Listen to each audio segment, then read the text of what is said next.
मुख्यमंत्री योगी आदित्यनाथ के निर्देश के बाद अब मदरसों की विदेशी फंडिंग की जांच हो रही है। इस जांच को वृहद और व्यापक बनाने के लिए मुख्यमंत्री के आदेशों के बाद एसआईटी गठित की गई है।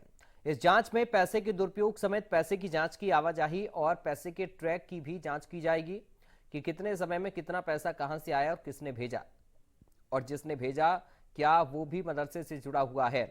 लिहाजा इस जांच को पारदर्शी और निष्पक्ष बनाने के लिए 3 एजेंसियों के अधिकारियों और टीम को साथ में इंटीग्रेट किया जा रहा है, जिसमें एडीजी एटीएस मोहित अग्रवाल इसकी अध्यक्षता करेंगे और साइबर क्राइम एसपी त्रिवेणी सिंह और अल्पसंख्यक विभाग की डायरेक्टरी के रिभू को शामिल किया गया है।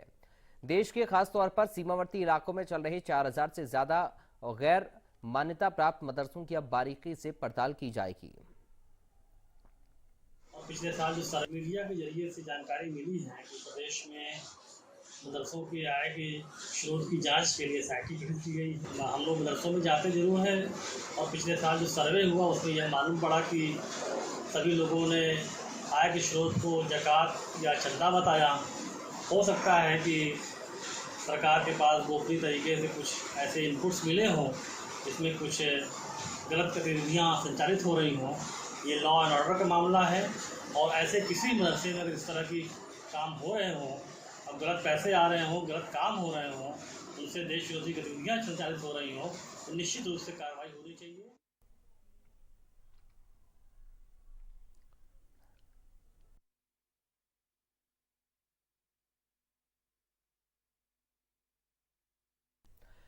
लखनऊ से मदरसे को लेकर देखिए इंडिया न्यूज संवाददाता अभिषेक सिंह की रिपोर्ट।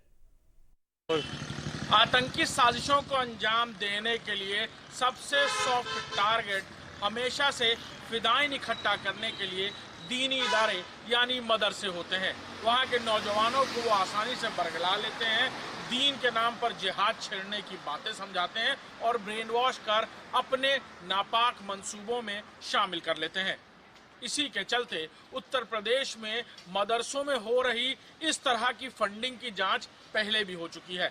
लिहाजा सरकार ने अब इसको लेकर सख्त कदम उठाए हैं और बाकायदा एक एसआईटी बनाई गई है जिसमें एडीजी एटीएस यानी anti terrorist squad Mohit Agarwal, साथ ही साथ एसपी साइबर क्राइम त्रिवेणी सिंह और अल्पसंख्यक कल्याण विभाग की डायरेक्टर के रिभू को इस 3 सदस्यीय एसआईटी में शामिल किया गया है।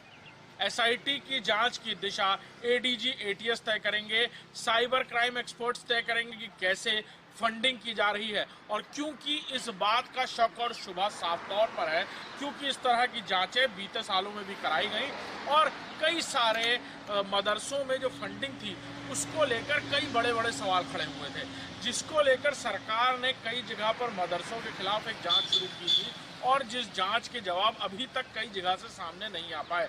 सूत्रों के मुताबिक उत्तर प्रदेश में तकरीबन 400 से ज़्यादा वो मदरसे हैं जिन्हें सरकार अपनी तरफ से मदद करती है, यानी एड प्रोवाइड कराती है, आर्थिक सहायता देती है। 16,000 से ज़्यादा जो मदरसे हैं और जिन मदरसों को वाकई सरकार की तरफ से फंडिंग नहीं हो रही, आखिर उनका इंफ्रास्ट्रक्चर किन लोगों के द्वारा चलाया जा रहा है, किस विदेशी फंड्स के द्वारा चलाया जा रहा है और कौन वो लोग हैं जो मददगार बनकर इसे चला रहे हैं, उनकी नीयत क्या है, इस बात का पता लगाया जाएगा।